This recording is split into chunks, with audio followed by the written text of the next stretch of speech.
फिरते विपिन आश्रम एक देखा, तय बस निरपति कपट मुनि बेसा। जाशु देश नृपो लीन छड़ाई, समर से तज गयौ पराई। समय प्रताप भानु कर जानी, आपन यति समय अनुमानी। गयौ न गह मनु बहुत गलानी, गयौ न ग्रह मन बहुत गलानी। मिला न राजहि नृपु अभिमानी, मिला न राजहि नृपु अभिमानी। वन में फिरते फिरते उसने एक आश्रम देखा। वहाँ कपट से मुनि का वेश बना एक राजा रहता था, जिसका देश राजा प्रताप भानु ने छीन लिया था और जो सेना को छोड़कर युद्ध से भाग गया था। प्रताप भानु का समय अच्छे दिन जानकर और अपना कुशमय बुरे दिन अनुमान कर उसके मन में बड़ी गिलानी हुई। इससे वह न तो घर गया, न अपमानी होने के कारण राजा प्रताप भानु से ही मिला, अर्थात मेल किया। ऋषि और मार रंग जे निराजा, बेपेन बसई तापस कैसा जा। ताशु समीपु गवन नृप की नहा, यह प्रतापुरब ते तब चीना। राउत से ते नहीं सो पहचाना, राउत से ते नहीं सो पहचाना। देख सुवेश महामुनि जाना, उतरे तुरगे ते कीन प्रणामा। परम चतुर ना कहु निज नामा, परम चतुर ना कहु निज नामा। दरिद्र की भांति मन ही मन में क्रोध को मारकर वह राजा तपस्वी के वेश में वन में रहता था। राजा प्रताप भानु उसी के पास गया। उसने तुरंत पहचान लिया कि यह प्रताप भानु है। राजा प्यासा होने के कारण व्याकुलता में उसे पहचान ना सका। सुंदर वेश देखकर राजा ने उसे महामुनि समझा और घोड़े से उतरकर उसे प्रणाम किया, परंतु बड़ा चतुर होने के कारण राजा ने उसे अपना नाम नहीं बतलाया। भूपति त्रसित बिलोकते, शरुबर दीन दिखाई। मज्जन पानु समेत है, कीन नृपत हर्षाई। मज्जन पानु समेत है, कीन नृपत हर्षाई। राजा को प्यासा देखकर उसने सरोवर दिखला दिया। हर्षित होकर राजा ने घोड़े सहित उसमें स्नान और जलपान किया। गए श्रम सकल सुखी नृप भयऊ, निज आश्रमुता पशु ले गयऊ।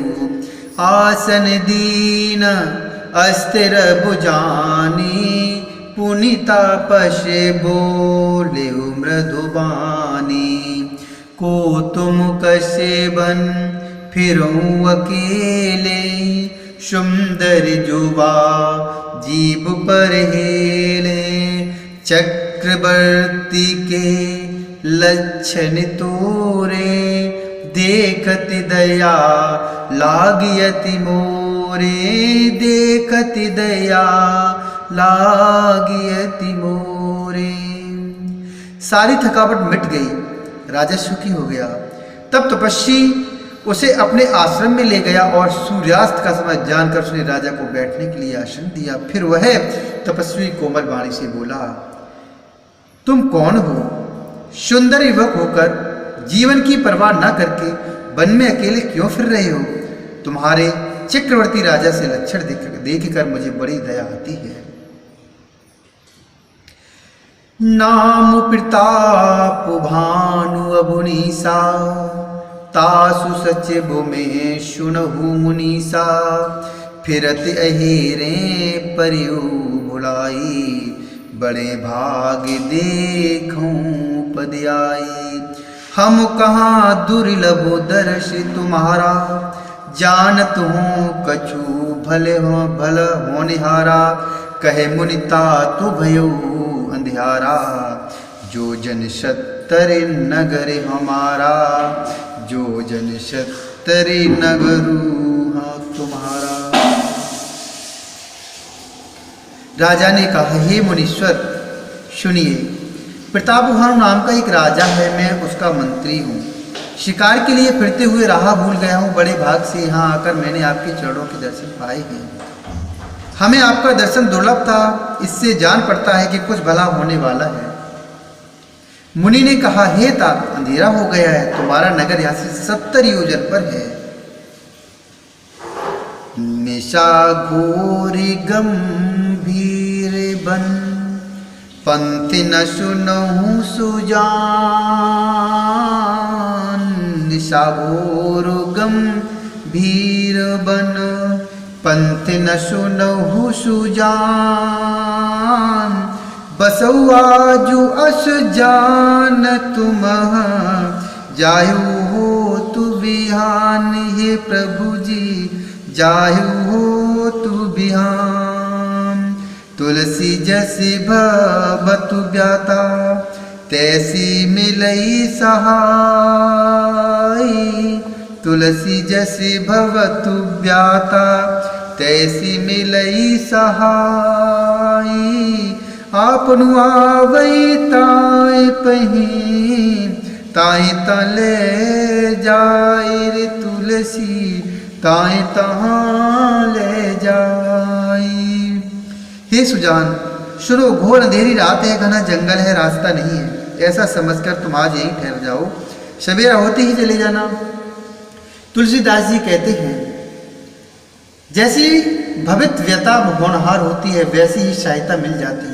या तो वह आप ही उसके पास आती है या उसको वहां ले जाती है।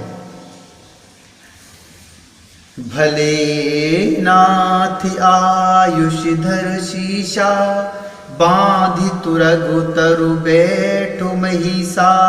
नृप बहु भांति प्रशंस्य उताही, चरण बंदे निज भाग्य सराही। पुण्य बोले मृदु गिर गिरा सुहाई, जान पिता प्रभु करूं ढिठाई। मोह मुनि शिशुत सेवक जानी, नाथ नाम निज कहु बखानी। नाथ नाम निज कहु बखानी। हे नाथ, बहुत अच्छा, ऐसा कहकर और उसकी आज्ञा सिर चढ़ाकर घोड़े को वृक्ष से बांधकर राजा बैठ गया। राजा ने उसकी बहुत प्रकार से प्रशंसा की और उसके चरणों की वंदना करके अपने भाग्य की सराहना की। फिर सुंदर कोमल वाणी से कहा, हे प्रभु, आपको पिता जानकर मैं ढिठाई करता हूँ। हे मुनीश्वर, मुझे अपना पुत्र और सेवक जानकर अपना नाम धाम विस्तार से बतलाइए। तेहे न जान नृपु निरपैसो जाना, भूप स्वदेशो कपटि शयाना। बैरी पुनि छत्री पुनि राजा, छल बल कीन चहे निज काजा। समुझ राज सुख दुखिति अराती, अवा अनल एबे शोले गई छाती। सरली बचन नृपु के सुनिकाना, बयर संभारे हृदय हर्षाना। सरली बचन नृपु के सुनिकाना, बयर संभारे हृदय हर्षाना।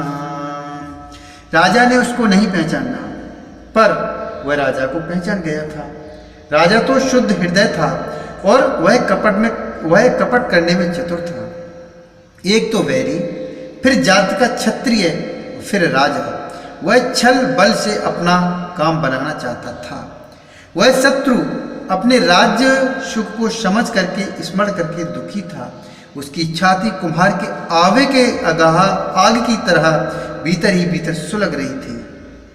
राजा के सरल वचन कान से सुनकर अपने वैर को याद कर वह हृदय में हर्षित हुआ। कपटी बोरे बानी मृदुल,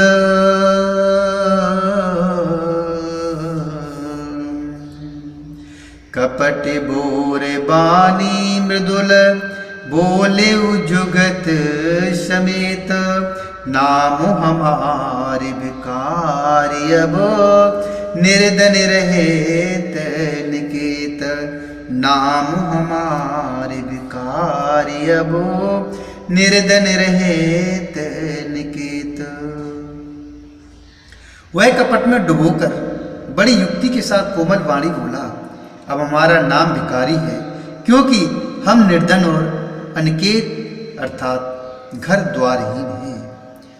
ओम श्री रामाभ्याय नमः।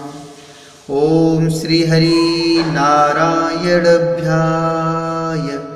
नमः।